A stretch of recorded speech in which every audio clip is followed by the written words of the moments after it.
Welcome to journalist times. Bollywood star Shilpa Shetty ఆమె భర్త రాజ్ కుంద్రాపై 60 కోట్లు మోసం చేశారని కేసు నమోదైన సంగతి మనకు తెలిసిందే. ఈ కేసులో దంపతులపై లుకౌట్ నోటీసులు జారీ అయిన సంగతి కూడా తెలిసిందే. ఇద్దరు దేశం విడిచి వెళ్లొద్దని నోటీసుల్లో హెచ్చరించారు.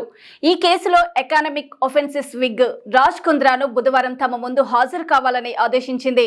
అయితే ఆయన సెప్టెంబర్ 15 దాకా సమయం ఇవ్వాలని కోరడంతో అధికారులు గడువు పెంచారు. అసలు ఈ కేసు నేపథ్యంలో 60 కోట్ల చీటింగ్ కేసుపై మరోసారి చర్చ మొదలైంది. ఇక కేసు వివరాల్లోకి వెళ్తే, ముంబైలోని జూహుకి చెందిన దీపక్ కొఠారి అనే 60 ఏళ్ల వ్యక్తి శిల్పా శెట్టి దంపతులకు చెందిన బెస్ట్ డీల్ అనే online retail shopping platform business లో పెట్టుబడి పెట్టేందుకు 60 కోట్లు విడతల వారీగా చెల్లించారు. నాన్ బ్యాంకింగ్ ఫైనాన్షియల్ అయిన లోటస్ క్యాపిటల్ ఫైనాన్స్ సర్వీసెస్ కు డైరెక్టర్ గా కొఠారి పనిచేస్తున్నారు.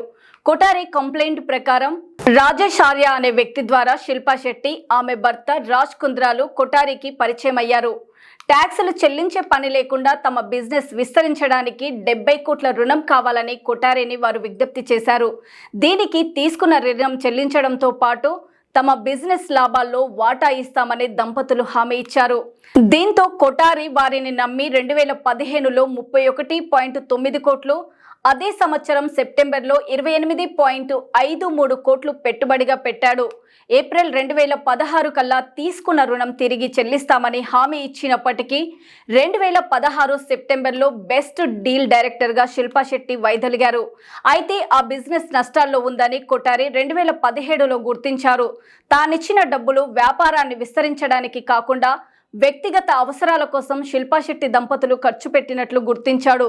దాంతో అతను వారిపై ఫిర్యాదులు చేశాడు. ఆ తర్వాత ఆ కంపెనీపై 1.28 కోట్ల దివాలా కేసు బయటపడిందని, ఆ విషయాన్ని బయటకి చెప్పలేదని ఫిర్యాదులో పేర్కొన్నారు.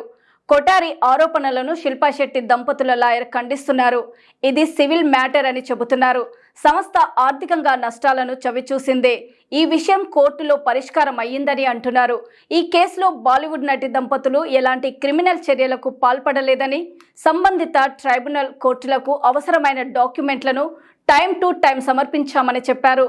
అయితే 2015 నుంచి 2023 మధ్య కాలంలో మొత్తం దాదాపుగా 60.48 కోట్లు పెట్టుబడిగా పెట్టానని, బిజినెస్ విస్తరణ కోసం తీసుకున్న డబ్బును తమ వ్యక్తిగత అవసరాల కోసం వాడుకున్నారని కొఠారి పోలీసులకు ఫిర్యాదు చేయడంతో శిల్పా శెట్టి దంపతులపై కేసు నమోదయ్యింది.